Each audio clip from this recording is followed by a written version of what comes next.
Magandang umaga, TV fam. So today is Saturday. It's February 22. No, February 22. And medyo hindi nga tayo, matagal-tagal tayo hindi nakapag-upload. Pero by that time na makuha natin. It's so nice. Is it so nice? You say good morning. Good morning. So by the time na ma-upload natin to, siguro meron tayong vlog na in-upload, which is yung tungkol sa foodie world. Kung interesado kayo at nandito kayo sa Vancouver at gusto nyong bisitahin yan, click nyo lang yung link para at least makita nyo muna yung lugar at ano yung mga in-offer nila. And then you can decide kung para ba sa inyo yung location na yon. So, yan yung thumbnail or yung previous vlog bago to, click nyo lang yon. Anyway, today sabi ko nga sa inyo is medyo nalalapit na ang ating pag-alis. Kaya as much as possible, naglilinis na tayo ng mga dapat nating linisin, ayusin natin yung dapat nating ayusin in preparation sa nalalapit nating bakasyon. So for today nga, isa sa mga gagawin natin is lilinisin natin yung aquarium natin para isi-set up na natin siya in preparation sa pag-alis natin, wherein yung filter malinis, no, magla-last siya for a month na wala tayo, or at least 3 weeks na wala tayo. And then yung mga setup ng automatic feeder, no, isi-set up na rin natin yan para nang sa ganon may nagpapakain sa isda natin kahit wala tayo. So, yung automatic feeder na yun, yung kinuha natin, is Wi-Fi connected siya. So, malalaman mo kung na-feed ba yung fish mo in a timely manner. So, meron niyang nire-report sa app na ipapakita ko siguro sa inyo later on. At kung interesado kayo ma-purchase yan, nasa Amazon lang naman yan. Siguro yung link ilalagay ko dyan sa description box. Anyway, ito yung current state ng ating aquarium. No? As you can see, medyo madami na talaga siyang algae. Now, inalaw natin na mag-grow yung algae kasi beneficial din yan sa fish natin. Which is yung flower horn. No? Kasi pag may algae, it's either nag-help din yan mag-produce ng kahit papano ng oxygen at it helps balance out yung tubig. Which is very important kasi nga dito sa condo natin, no, medyo yung tubig is treated, kaya might as well, no, meron tayong way na pang balance. Kaya yung filter natin, nilinis ko nga yan kanina, medyo sobrang dumi talaga, and hindi ko akalain na ganun pala siya kahirap linisin. Ito, tong unit na to, nabili ko to sa Amazon for I think $45 or $40. It's pretty cheap, no? Kasi meron siyang UV sterilizer. Pero hindi ko alam na hindi pala siya ganun ka-friendly in terms of sa paglilinis or maintenance. No? Hindi natin. Anyway, siguro that's for another vlog. Pero at least kung makita nyo yan at interesado kayo sa filter na yan, nasa Amazon lang din yan. Yun nga lang, gusto ko sa kayong bigyan ng caution dahil yung filter na to is medyo hard to clean and hard to maintain. Anyway, tuloy na natin itong paglilinis natin. So, today, meron kaming birthday party na attendan. Whose birthday party? Catherine. Catherine. And pupunta kami ngayon. Catherine? Where are we going, Clark? To Jolly Bubble. Jolly Bubble? Yeah. Yeah. So, kung hindi nyo pa napanood yung vlog namin doon, click nyo lang yung thumbnail na nandiyan sa screen nyo. So, hanapin nyo na lang yan sa list of videos natin para makita nyo. Well, anyway, punta tayo doon at mapapakita namin sa inyo yung itsura ng lugar. Is that your favorite place? Yeah. Yeah? Because the ice pouch that I was Funky Bird family live. What do you like doing there? I'm doing Jolly Bubble ball pit. Ball pit. Roll your sleeves up. So it's not in a video.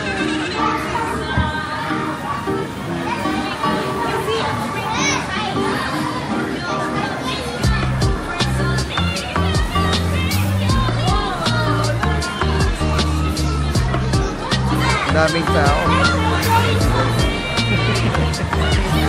Dahil may party kasi. Yeah. Dalawa yung may party. Nandito na naman tayo sa Jolly Bubble.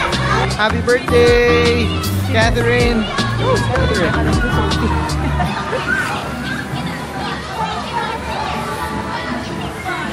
Ay, marami.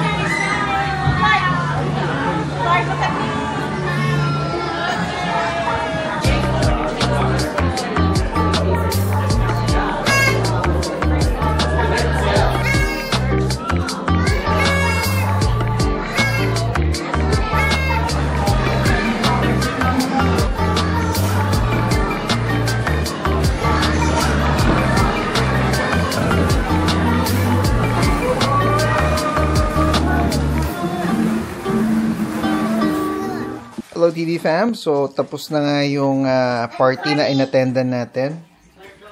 There's Clark. Say hi, Clark. Hi. What are you eating? Huh? Fries. Enjoy Jolly Bubble? Yeah. What's the best part in Jolly Bubble? The Ball pit. Yan, paborito niya yung lugar na yun eh. Anyway, hindi ko na napakita sa inyo, pero ito yung itsura ng ating tank after nating linisin. Yan, linis na, di ba?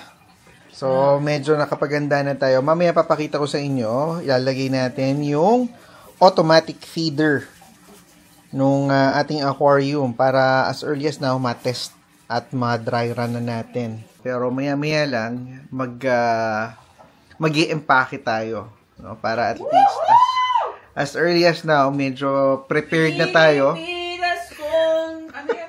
Ninubuhay? Kulit mo. Magsisimula na tayong mag-pack ng ating mga gamit para naka-ready na yan sa ating pag-travel. So, nilipat na natin yan. Uungkatin na natin yan sa pagkakatago niya. So, yung luggage namin, tinatago namin yan dito sa ating closet ng ating jackets. No? So, dito namin tinatago yung luggage. Yung carry-on namin, supposedly nakapasok yan doon sa malaking luggage. So, kukunin na natin siya ngayon para at least masimulan na nating ma-fill yung mga gamit natin.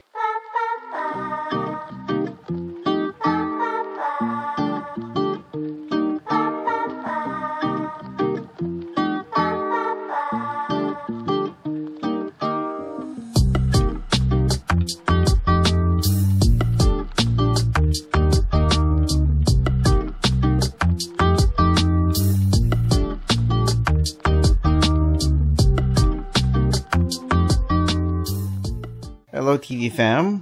So ito yung sinasabi kong automatic feeder natin na gagamitin natin while we are away on our vacation. So simple lang to. Da-download mo yung app and then pag download mo ng app, i-connect mo siya sa Wi-Fi and then isi-sync mo siya dito sa unit na to.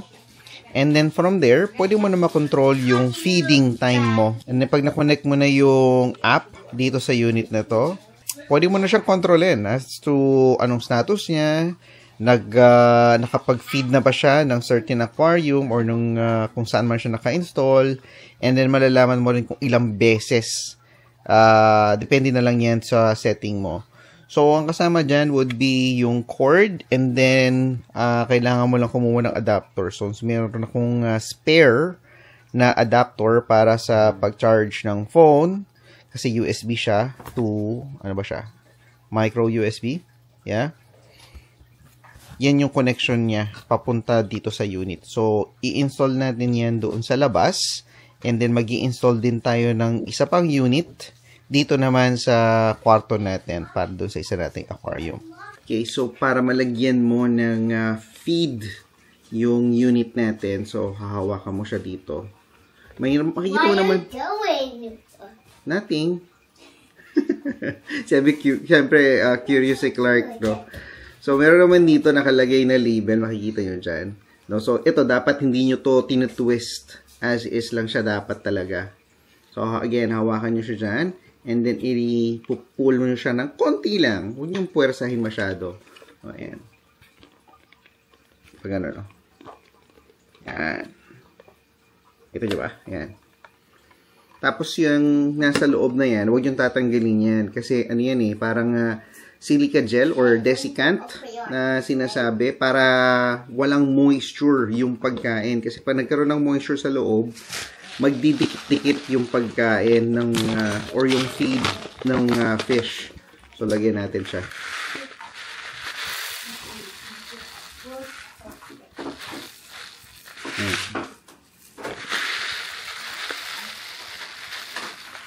Ayan.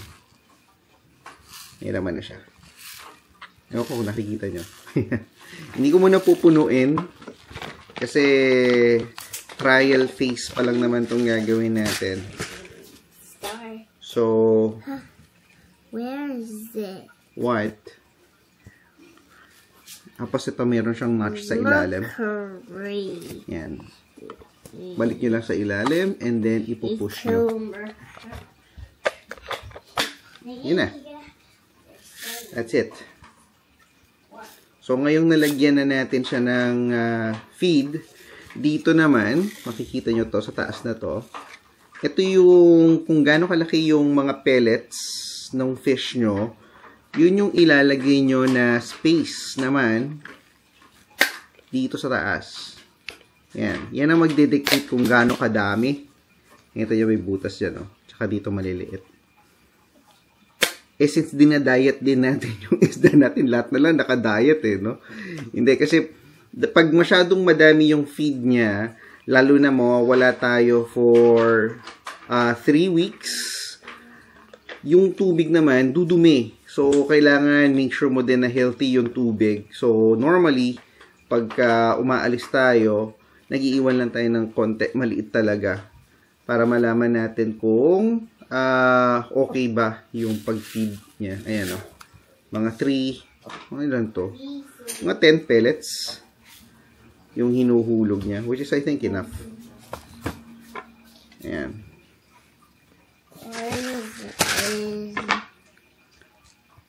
So, isi-set up na natin to doon sa aquarium. So, dito sa aquarium natin, nag-iwan tayo ng mga notches na kung saan pwede nating ihulog yung ating pagkain. Itong ilaw natin, kung mapapansin nyo, automatic na yan, no? So, the entire day, nag-on yan, tsaka nag-off.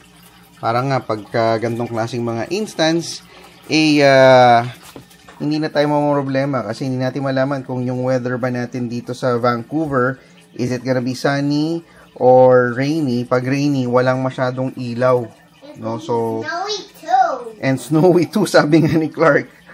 So, yan yung gagawin natin, no? I'm right there. So, isa-set up natin to maybe somewhere around here. Alamin natin, ha? Testing lang muna natin. So, ikabit natin siya. Ayan. USB cord.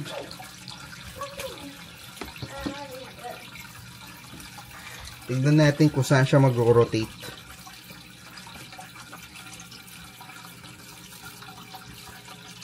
Ayan, makikita nyo naman siya. Umilaw na siya.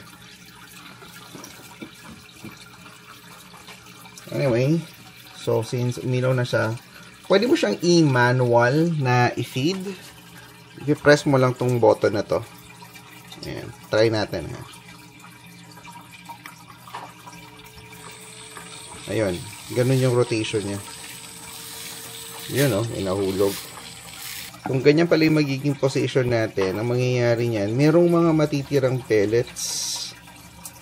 So, ang gagawin natin, babaguhin siguro natin yung position.